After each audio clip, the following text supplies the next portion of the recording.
Jesús Araque, pertenezco a la red internacional ISO Experto y soy asesor y consultor de la empresa Tecnigerencia. Para su conocimiento, esta norma salió hace poco, salió este año, en el 2018, y digamos que trae unos cambios bien importantes y unos cambios de paradigmas incluidos en esta nueva norma que no la tenía la OSA 18001. Además de eso, soy cofundador de una plataforma que me ha ayudado, me ha permitido estar en diferentes partes de Latinoamérica. Ahora, actualmente me encuentro en Estados Unidos, pero he podido estar en Nicaragua, Bolivia, México, Venezuela, Colombia, a través de la Red Internacional ISO Experto. La Red Internacional ISO Experto somos una serie de profesionales que precisamente queremos entregar conocimientos con mucho contenido y experiencia basado en lo que hemos visto en estos países y en las diversas experiencias propias que tenemos y en diferentes sectores. En mi caso, he podido trabajar con sector metalmecánico, minero, de electricidad, manufacturero, sector de llantas o de cauchos, como se dice en Venezuela. He estado en el sector automovilístico, en el sector de alimentos, entre otras cosas, ¿no?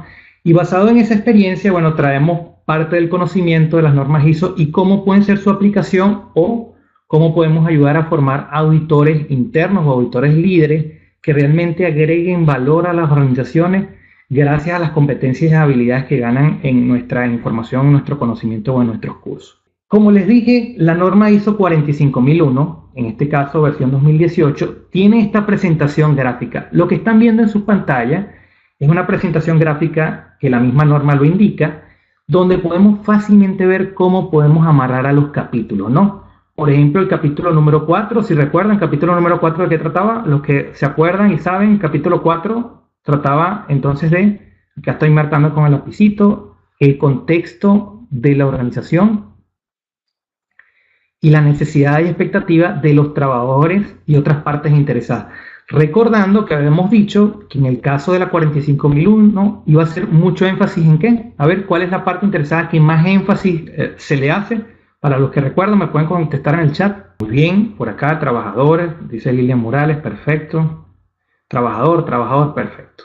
Entonces, del capítulo número 4, cuando estamos estableciendo el sistema, vemos el contexto, cuáles son las cuestiones internas y externas de la organización, vemos las necesidades y expectativas de los trabajadores y otras partes interesadas, y eso entra dentro del sistema. Además que me permite también determinar algo que se llama el alcance del sistema de gestión de seguridad y salud en el trabajo. Por acá hay gente todavía saludando, indicándome Milagros Hidalgo, gerente de calidad y normalización. Perfecto, saludos, Milagros. Entonces, les decía, ¿qué vamos a ver el día de hoy? Entonces, el capítulo 4 habla de contexto, capítulo 5, liderazgo y participación de los trabajadores, que ven que es el centro. Habíamos hablado que es la alta dirección y los trabajadores. Capítulo 6 es el capítulo, como está acá coloreado, ¿no? Es el que vamos a estar hablando el día de hoy, planificación. Vamos a ahondar un poquito más. Webinar anterior hablamos de la generalidad, hoy vamos a hablar un poquito más de profundidad en el tema de planificación. El capítulo 7 y 8 es apoyo y operación con respecto al sistema. El capítulo 9 tiene que ver con los indicadores, evaluación del desempeño, revisión por la dirección. Todo eso, como ven acá, hay una retroalimentación, una retroalimentación de los resultados del sistema de gestión. Y el capítulo 10 habla de mejora. Todo enmarcado que en el planificar, hacer, verificar, actuar. ¿Sí? Y habíamos dicho la semana pasada que era importante. De hecho, les pregunto, en estas 4 etapas de planificar, hacer, verificar, actuar, ¿cuál es la etapa principal? La que consideran ustedes que debería ser más importante, donde deberíamos tomarnos un tiempo específico para tratar de organizar las cosas. Por acá Félix dice planificar, a ver quién da más, quién opina, planificar, hacer, verificar, actuar. Planificar, dice Aristóteles, Mariano, sí, perfecto, planificar. Definitivamente, ¿no? Debemos saber hacia dónde vamos a apuntar. Y basado en eso es el nacimiento del sistema de gestión. Es luego el involucramiento de los trabajadores, de las partes interesadas, por supuesto de la alta dirección.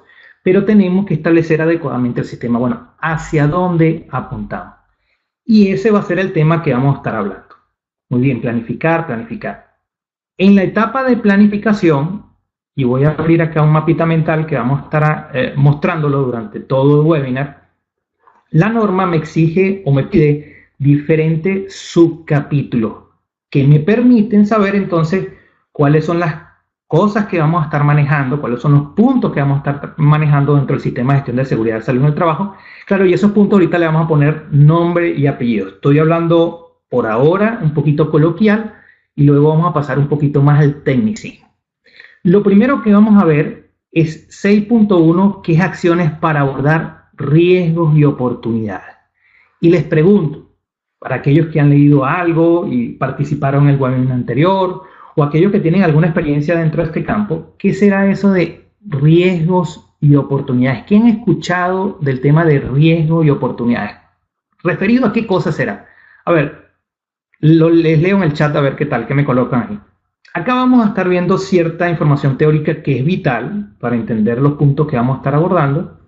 Entre ellos, bueno, mira, la planificación no es un evento único, sino un proceso continuo que se anticipa a las circunstancias cambiantes e identifica continuamente los riesgos y oportunidades de los trabajadores para el sistema de gestión de seguridad y salud en el trabajo. Una cosa va a ser la parte técnica del sistema de gestión de seguridad y salud del trabajo y otra cosa es la visión holística o global del sistema. Y voy a sentar algunas diferencias. Por ejemplo, cuando hablamos de la globalidad del sistema de gestión de seguridad y salud en el trabajo, vamos a hablar de la participación de la alta dirección, por ejemplo. Les pregunto, si habláramos de la participación de la alta dirección, ¿qué riesgos y oportunidades se pueden presentar en cuanto a los resultados o el desempeño de un sistema de gestión de seguridad y salud en el trabajo cuando la alta dirección no tiene nada que ver con el sistema? Se desentiende completamente. Realmente para ellos es como que inexistente. Pueden colocar en el chat qué pasaría en una organización donde la alta dirección, por ejemplo, que es una, digamos, una figura bien importante, se desentiende completamente del sistema. A ver, cuéntenme. Por acá dicen, Mariano, perfecto, falta de recursos. Francisco, falta de compromiso de la alta dirección. Y ese falta de compromiso, que el peor caso, los riesgos de la alta dirección no tienen que ser, o sea, desde el punto de vista de los trabajadores, muy bien. Fracaso del sistema, que no aporte los recursos, excelente. Y vieran, todavía no estamos tocando la información de peligros y riesgos asociados a la seguridad de salud del trabajo. Estamos hablando de un riesgo o una oportunidad desde el punto de vista global. Hablando de una parte interesada, pertinente, importantísima, que es la alta dirección. Entonces, cuando tocamos los riesgos y oportunidades inicialmente sobre el sistema, tiene que ver sobre la visión global, sobre la visión estratégica. El detalle está que el nombre es muy parecido a la parte de riesgo, que es la evaluación de riesgo en un sistema de seguridad y salud en el trabajo. Pero esta palabra de riesgo y oportunidades nace, a ver, ¿quién recuerda, por favor, de dónde nace riesgo y oportunidades? A ver, ¿quién coloca ahí riesgo y oportunidades de dónde nace? Nace en la 45001, a ver, aquellos que conocen las otras normas, a ver si por acá dicen de la matriz FODA, cerca, a ver, ¿de dónde nace esta idea de, voy a ayudarlos un poquito más, del pensamiento basado en riesgo? Por acá dicen 9001, casi, poquito más, a ver, ¿cuántos dan? A ver, Venezuela, ayúdame Venezuela, a ver si te acuerdas. Wilmer, que también estuvo la semana pasada, no es una norma ISO realmente, es algo que va más atrás, es una normativa borrador que me ayuda a crear todas las normas ISO. Esa, Irene, te la ganaste, perfecto. Un fuerte aplauso ahí para Irene, excelente Irene. Anexo SL, muy bien. Para los que no saben qué es el anexo SL, es la norma o referencia normativa que se está rigiendo todas las normas asociadas a los sistemas de gestión ISO. Repito lo que acabo de decir, es como una especie de borrador que están utilizando todos los comités técnicos para crear las nuevas normas ISO. Pasó por esa revisión la ISO 9001, ahora versión 2015, la ISO 14001, versión 2015 de ambiente, la primera de calidad 9001, 14001 de ambiente, por ende también 45001. Entonces, el tema de riesgos y oportunidades, o mejor dicho, del pensamiento basado en riesgo, va a estar incluida en todas las normas ISO que se estén generando desde el 2012 hacia adelante. Entonces, las normas que se están referenciando, se están modificando, como por ejemplo la ISO 22000, que es la de inocuidad versión 2018, también tiene la visión de riesgo y oportunidad. Entonces, repito, ya el tema de riesgo y oportunidad está incluido, que es aparte de la evaluación de riesgo propia de 45001. Quiero saber si me han entendido esa diferencia. Por favor, lo pongan en el chat. Sí, lo perfecto, lo tengo claro. O todavía me puedes dar algún ejemplo. Me pueden colocar, por favor, en el chat. La sociedad, José Martínez, por acá dice, También puede ser riesgo y oportunidades el aspecto legal, por ejemplo. Incumplimiento perfecto. Más que incumplimiento del marco legal, que más adelante lo podemos analizar, el aspecto legal como una generalidad, donde el aspecto legal puede ser una de ellas, como dice Alex, el incumplimiento, pero puede ser el hecho de que salga una nueva ley y yo ni siquiera me dé cuenta. Imagínense que en sus países, en sus organizaciones, en sus países como todo, ¿no? Viene y el legislativo saca una ley nueva sobre seguridad y salud en el trabajo y en su organización todavía no se entera. ¿Qué riesgo existe? A ver, que no se hayan enterado, que de repente salió, es una norma técnica, no se manejaron por otros medios y de alguna u otra forma no nos enteramos. ¿Cuál es el riesgo ahí? O sea, ni siquiera sé que estoy incumpliendo, porque ni siquiera sé que salió. O sea, tendría que darme cuenta que salió y luego compararlo para saber que estoy incumpliendo. Pero sale y no me doy cuenta. ¿Qué pudiese ocurrir? Muy bien, sanciones, que me llegue y me visite alguien del ministerio respectivo que verifica que esos cumplimientos legales se estén dando y puedo ser objeto a una sanción, a un ordenamiento, digamos a un llamado de atención, por ejemplo, ¿sí? Entonces, hay riesgo y oportunidades. El riesgo es no me doy cuenta y puede incluir una sanción. La oportunidad es darme cuenta y qué cosas voy a hacer. Cuando hablamos de riesgos y oportunidades, se habla de que aquellas cuestiones negativas que pudiesen afectarme a mi sistema de gestión, por ende a mi organización, pueden llamarse riesgo, y aquellas cuestiones positivas que yo puedo aprovechar, abordar, mejorar, se van a ver como oportunidades.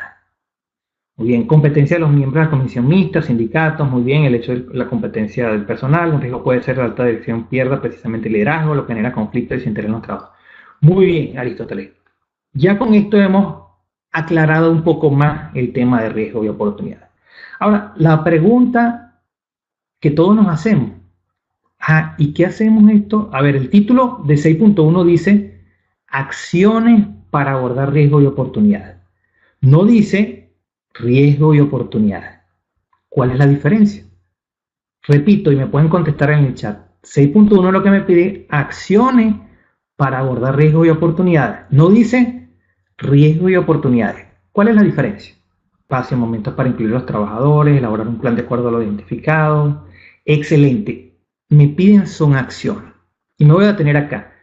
No es suficiente, ni será suficiente, solamente identificar esos riesgos y oportunidades que lo hemos hecho ahorita con esta tormenta de ideas rápida, ¿no? Y va a depender mucho del contexto de cada organización, cuáles son esos riesgos y oportunidades. Realmente lo que tenemos que buscar, y vamos a ver si el capítulo nos lleva hacia ello, las acciones, y cuando hablamos de acciones, como todos hemos visto o hemos trabajado en normas ISO, tienen que tener unas características. Por ejemplo, con la gente quien va a resolver esa acción, es decir, el personal encargado, recursos, por ejemplo, la meta, tiempo finito, cuánto tiempo nos va a llevar, verificar luego la eficacia de esa acción, entre otras cosas.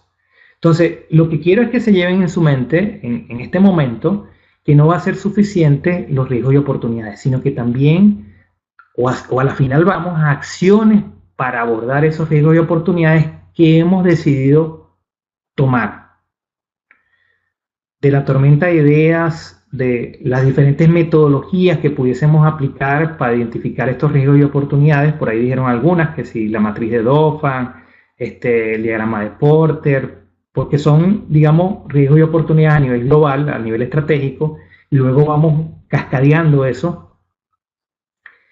Lo más importante son aquellas que hemos decidido entonces tomar y colocar en las acciones. Muy bien, perfecto. Por aquí, quien me está comentando que están asociadas a acciones preventivas del sistema, está en lo cierto. Una de las cosas que se quitó literalmente, y no lo vamos a conseguir en una norma 45001, es el tema de acciones preventivas. Ya no lo dice literal, no lo vamos a conseguir en ningún lado, pero estas acciones para abordar riesgos y oportunidades pasan a ser acciones preventivas al sistema de gestión. Muy bien, excelente todo. Y bueno, normalmente los riesgos y las cosas negativas son fáciles de ver. Acá les traigo algunos ejemplos de oportunidades de mejora en cualquier sistema de gestión. Por ejemplo, mejoras en cuanto a las funciones de inspección y auditoría. Esto es un tema crucial para los que son expertos en seguridad. Le dirán siempre importantísimo la inspección y los procesos de auditoría. Si no sé cómo está, o con qué línea base tengo, o cómo están las áreas o los lugares de trabajo, difícilmente voy a poder saber qué poder hacer. Cómo se hacen los análisis de peligros en el trabajo, si se sigue una normativa técnica, algo que está bibliográficamente compensado, o es algo así que salió de manera empírica, entonces me está ayudando o no me está ayudando, realmente va a depender incluso del sector, la mejora del desempeño de seguridad y salud en el trabajo, cómo estamos, por ejemplo, en la parte de investigación de incidentes o de no conformidades y acciones correctivas, si seguimos una especie de metodología para poder identificar la causa raíz de esa situación, los permisos de trabajo y otros métodos de reconocimiento y control, entre otros. Evaluaciones ergonómicas. La semana pasada preguntaba que si habían tenido experiencia o es una obligación en sus países hacer evaluaciones ergonómicas, muchos me dijeron que no. Sin embargo, esto ayuda increíblemente a mejorar los puestos de trabajo, claro, dependiendo de las evaluaciones y de los resultados de la evaluación de salud de los trabajadores. Planes de acción concretos, excelente. Ok, segundo punto. Ya abordamos acciones para riesgos y oportunidades, y ahora 6.1.2, identificación de peligros y evaluación de riesgos y oportunidades. Y en este momento sí nos vamos a enfocar en la parte de seguridad y salud en el trabajo. Esta identificación de peligros y evaluación de riesgo y oportunidades, digamos, porque también toma las oportunidades del sistema de gestión, pero específicamente ya entramos en la parte técnica, en cómo se identifican los peligros y se hace esa evaluación de riesgo. Pero sabiendo que, por ponerles un ejemplo, porque todo va a depender incluso de los países donde hay algunos que tienen nombres diferentes, pero por la norma hay que identificar peligros. Peligros pueden estar asociados a la parte mecánica, física, química, biológicos, toda la parte ergonómica, factores psicosociales, son ejemplos de peligro que puede haber en los lugares de trabajo. Recordando que el peligro es la fuente que puede generar el daño. El peligro siempre va a estar presente. ¿Cuál va a ser la diferencia? El nivel de riesgo con respecto a ese peligro identificado. Y bueno, como tengo expertos acá ahorita escuchándome, a ver, ¿cuál es la diferencia? Un ejemplo de peligro, algún peligro, aunque aquí están nombrados algunos, si en el chat me pueden colocar, mira, es un peligro, tal cosa, para luego estar comparándolo con el riesgo. Entonces, por favor, en el chat, para leerlos, a ver qué tal, un ejemplo de algún peligro y que pueda luego tener que hacer una evaluación de riesgo con respecto a eso. Para los que están también principiantes o aprendices en esto del tema de la 45001, podemos tenerlo más claro. Perfecto, entonces, para tener claro, hablando un poco ya del tecnicismo del sistema, los peligros es la fuente que puede generar el daño. Por acá colocaron algunas: altas temperaturas, maquinaria en movimiento, piso mojado. Entonces, ¿qué hacemos nosotros? Evaluamos el riesgo con respecto a esos peligros que podemos identificar en los lugares de trabajo, en la organización, y sabemos entonces qué niveles de riesgo, de acuerdo a una metodología que podemos seguir para saber qué niveles de riesgo tenemos. Y con respecto a esos niveles de riesgo, ¿qué vamos a generar? Controles. Entonces, una cosa importantísima de este capítulo es que tenemos que identificar los peligros, evaluar los riesgos asociados a esos peligros en los lugares de trabajo donde se identificaron, y luego generar controles que más adelante lo vamos a implementar en el capítulo número 8. No es diferente para aquellos que conocen la OSA 18001, no ha generado mucha diferencia en cómo se maneja la OSA.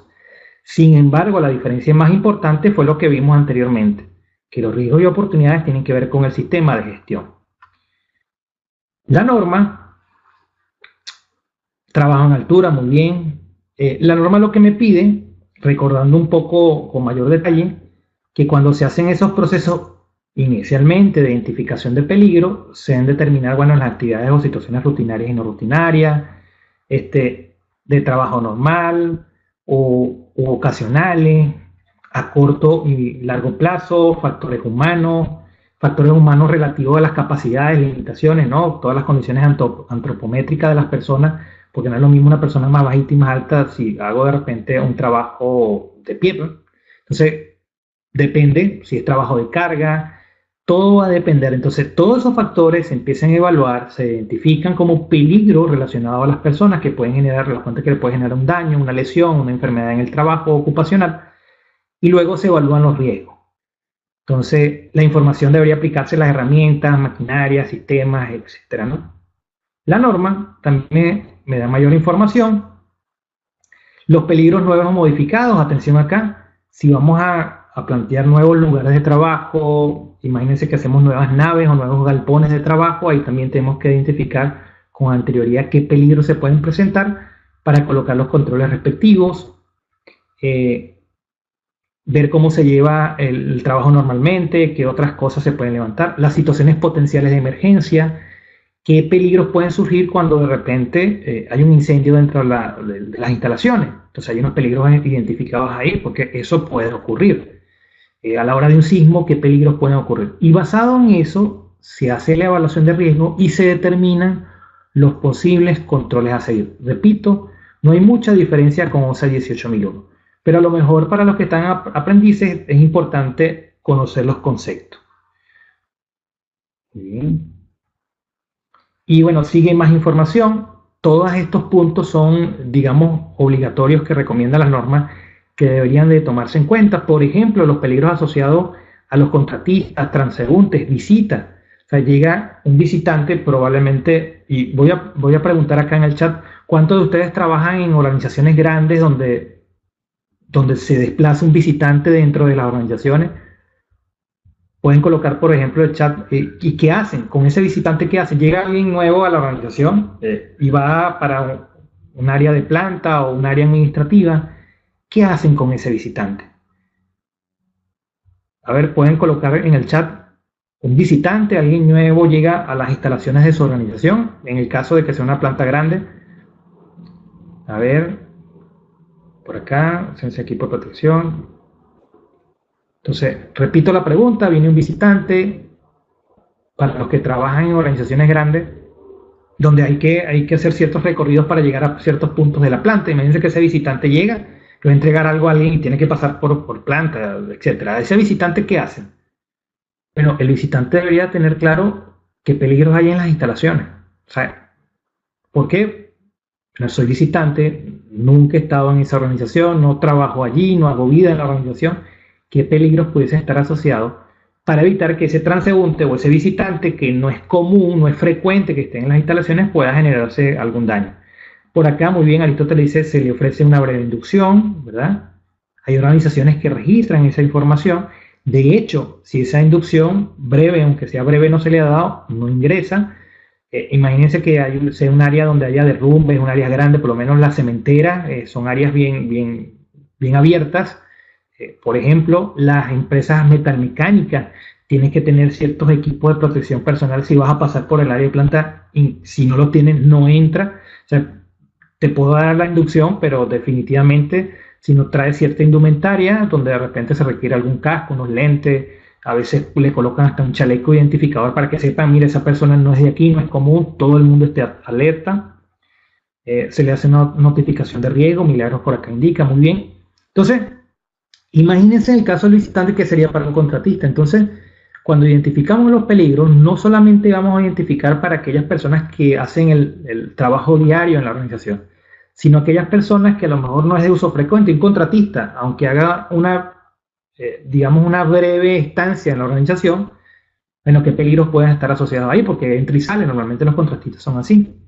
La gente de servicio de limpieza, normalmente la gente de construcción que hacen proyectos nuevos, entre otras cosas. Muy bien, entonces están colocando mucha información, qué bueno, con esta parte de la información a los visitantes, a los contratistas. Entonces, insisto, todos estos puntos hay que tomarlos en cuenta. Quiere decir que cuando vayamos a hacer una identificación de peligros, no solamente vamos a tomar una parte interesada que deben ser los trabajadores, ¿cierto? Vamos a tomar otras partes interesadas, un visitante, un contratista, un proveedor. Imagínense que sea un proveedor de una sustancia química, donde a lo mejor tiene que hacer trasvaso de esa sustancia química a una parte específica de la organización. Normalmente lo he visto en las entradas, otros lo tienen en la parte de atrás. quién los cuida, realmente está haciendo la conexión, si hay derrame, qué hace, esa persona realmente está calificada, quién lo atiende está calificado. Toda esta serie de situaciones que estoy nombrando son cosas del uso común. Y nosotros tenemos que identificar los peligros, evaluar los riesgos asociados a todas esas actividades que en parte he nombrado de una manera muy general, porque a lo mejor puede ser que haga trabajo de oficina, pues y dirás, mira Jesús, yo trabajo en la parte de oficina, eso no me aplica. Bueno, entonces, ¿qué peligros existen en la parte de oficina? Y así sucesivamente. Muy bien, mucha gente está participando.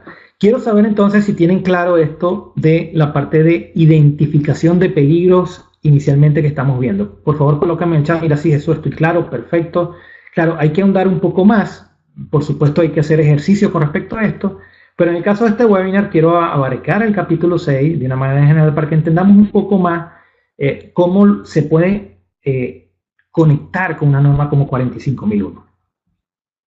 Se genera lo que llamamos la matriz, muchos lo llaman así matriz de riesgo, prueba de ocurrencia de impacto, evaluación del puesto de trabajo, perfecto, las metodologías, excelente. La matriz es una manera de registrar la información. Realmente lo que tenemos que tener, como muchos han dicho ahí, es una metodología para evaluar los riesgos.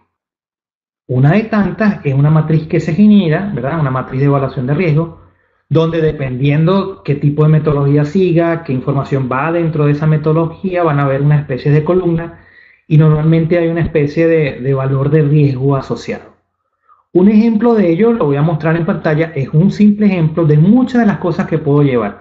Incluso les digo, hay países donde esta evaluación de riesgo es una normativa técnica obligatoria y no hay forma de colocar o asociar otro tipo de matriz salvo la que se sigue en la parte local porque es una exigencia del ente regulador.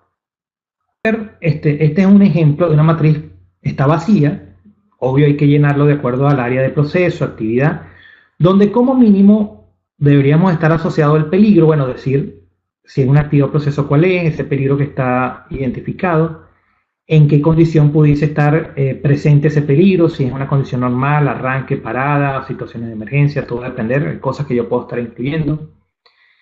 Y se hace una evaluación de riesgo con respecto a ese peligro identificado.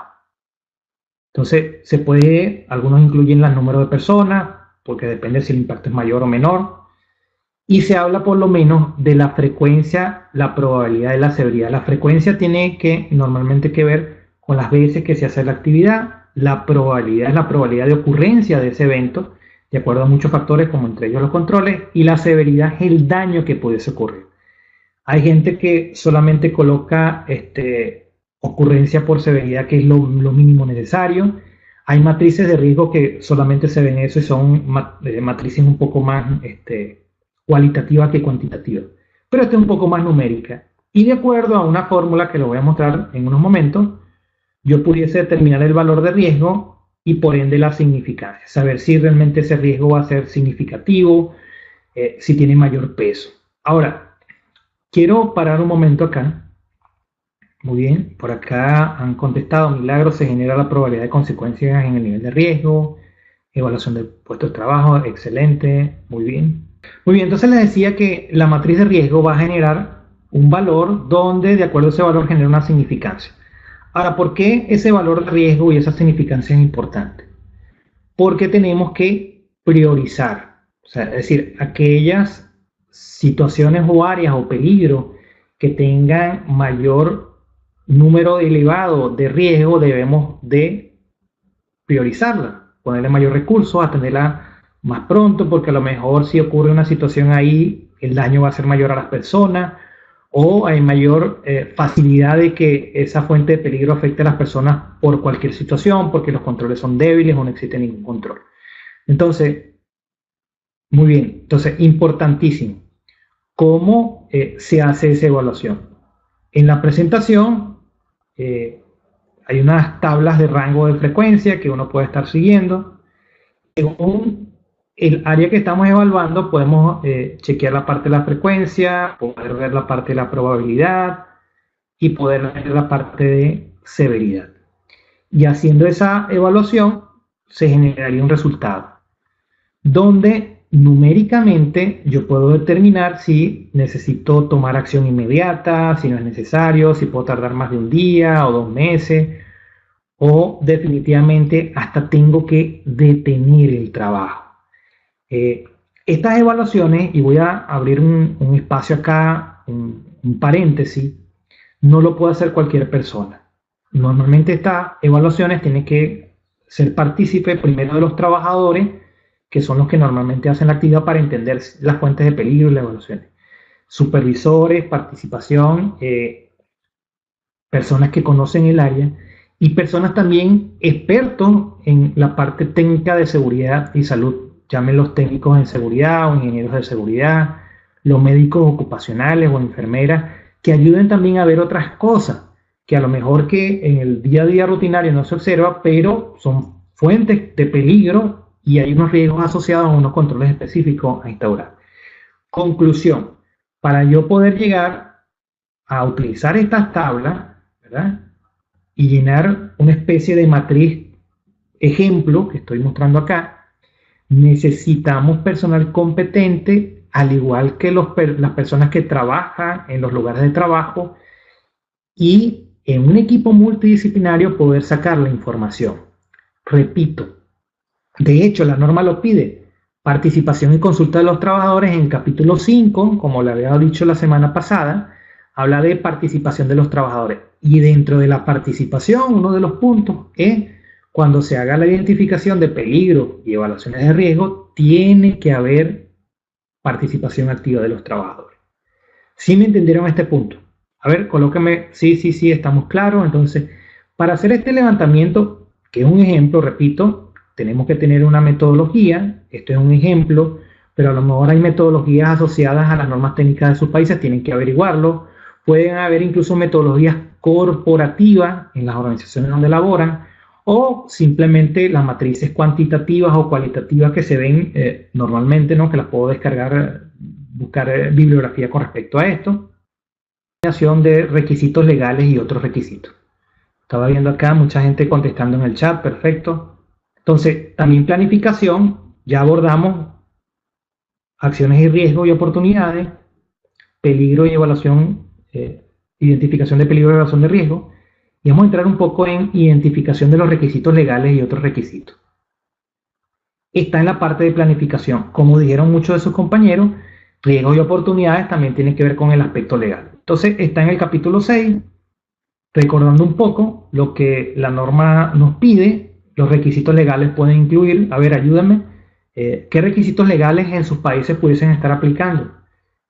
Puede ser legislación, ¿no? Nacional, regional o internacional, disposiciones emitidas por los reguladores, los permisos y licencias para que realmente opere una organización, convenios colectivos.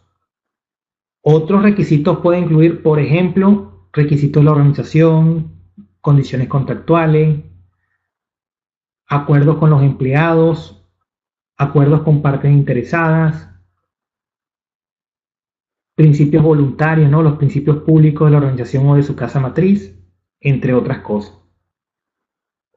Entonces, si ustedes conocen algunos requisitos legales adicionales, bueno, lo colocan. Lo importante en este punto es saber identificar cuáles son esos requisitos legales que me pudiesen estar aplicando y determinarlo. Sobre todo, cuáles son los requisitos de esa legislación, por ejemplo. Entonces, mucha gente me pregunta, mira, ¿es suficiente con colocar la ley, por ejemplo, ley 55, ley 6140? Y bueno, sí, está bien, pero dentro de la ley hay ciertos requisitos que son los que aplican a mi organización. O sea, no es necesario decir la generalidad de la ley porque a la final esos requisitos probablemente los trabajadores o la organización de algún modo tienen que cumplirlo. ¿Y cómo le digo yo? Mira, tienes que cumplir la ley 6138. Y bueno, ¿qué es 6138? No, específicamente estos puntos que tienen que ver con los artículos que le aplican al área específica con respecto a la ley 6138, por ejemplo. Entonces, igual, si otros requisitos pueden ser los acuerdos contractuales, los acuerdos con los empleados, partes interesadas, autoridades de salud, etc. Entonces, esos puntos los podemos estar viendo. Excelente, comprendido. Sí, sí, ok, estamos claros. Muy bien. Habla de planificación de las acciones. Entonces, hasta ahora, ¿qué hemos visto? Bueno, vimos esas acciones para abordar riesgos y oportunidades, la identificación de peligros y evaluación de riesgo, determinación de los requisitos legales y otros requisitos, y la planificación de acciones es el punto que vamos a estar viendo ahora. De todo lo que hemos visto, ¿verdad? Se van a generar ciertas acciones, sobre todo aquellas asociadas a los riesgos y oportunidades. Y en este momento, así como me ha contestado en el chat, es que vamos a empezar a hacer, bueno, qué acciones vamos a estar abordando, cómo las vamos a estar aplicando con respecto a esos riesgos y oportunidades que hemos estado determinando. Como dice la teoría, ¿no? Deberían gestionarse principalmente a través del sistema de gestión de seguridad y salud en el trabajo. Deberían estar incluidas con otros procesos del negocio, tales como los establecidos en la parte ambiental, calidad, continuidad del negocio, etcétera. Voy a poner un ejemplo. Hay acciones asociadas a riesgos de oportunidades que es la alta dirección que tiene que intervenir, la aprobación de recursos. Pero también pueden haber acciones asociadas a un departamento de producción y tiene que aplicar algo porque a lo mejor hace ciertas modificaciones. Pero otras de repente están asociadas a acciones que realiza la gente de mantenimiento, infraestructura o proyectos. Entonces son acciones a procesos distintos. Importantísimo este punto es, bueno, quién va a ser los líderes o los responsables de que esas acciones se activen.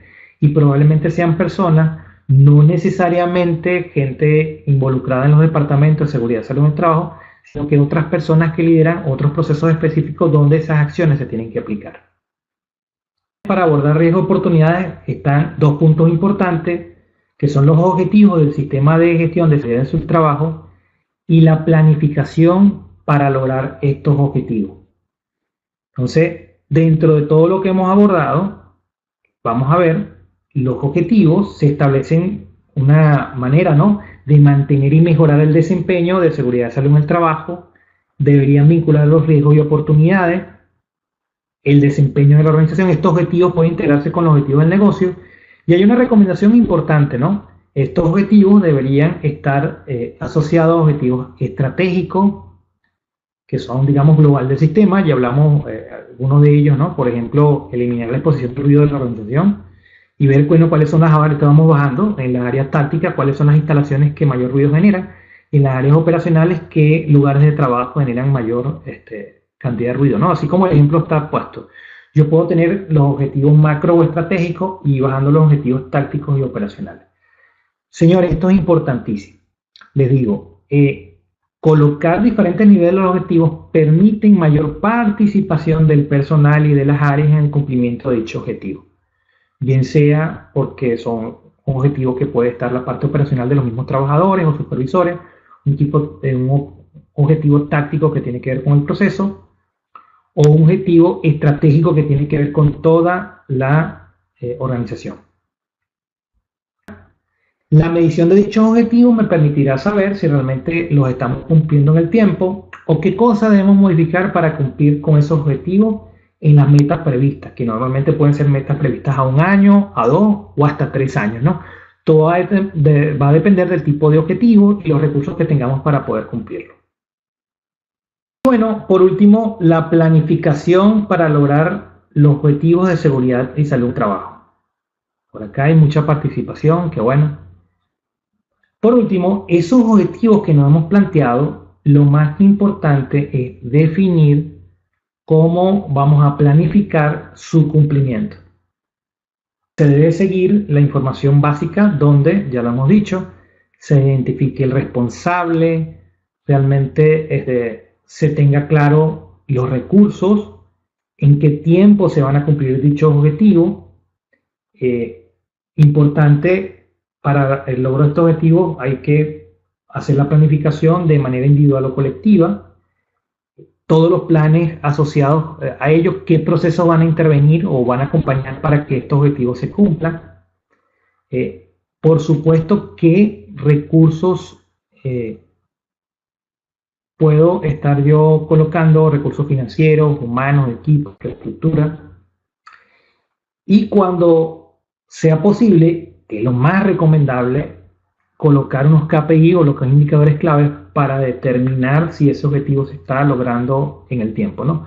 para medir realmente si se está alcanzando dicho objetivo. Lo que no podemos medir no vamos a poder mejorar. El capítulo número 6, como hemos dicho anteriormente, cubre, ¿no?, las acciones, repito, para abordar riesgos y oportunidades, y hablamos que es la parte logística o global, digamos, de la organización, la identificación de peligros y evaluación de riesgos y oportunidades que son propias del sistema, donde tenemos que formar un equipo multidisciplinario para hacer este levantamiento y esta evaluación de riesgos, donde deben haber expertos también que nos ayuden a hacer la evaluación de riesgos. Y en parte se van generando ciertos controles que se ven luego en el capítulo número 8, que en este punto no lo voy a estar abordando porque estamos enfocados en el capítulo número 6.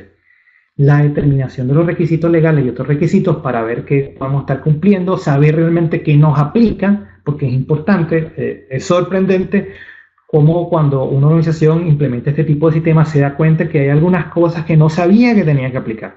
Bueno, porque nunca lo evaluaron, nunca vino alguien externo que lo pudiese revisar, y se dan cuenta por sus propios medios que hay leyes, incluso normativas, que no sabían ni siquiera que existían y que de ahora en adelante van a tener que cumplir. Se han visto casos de casos, ¿no?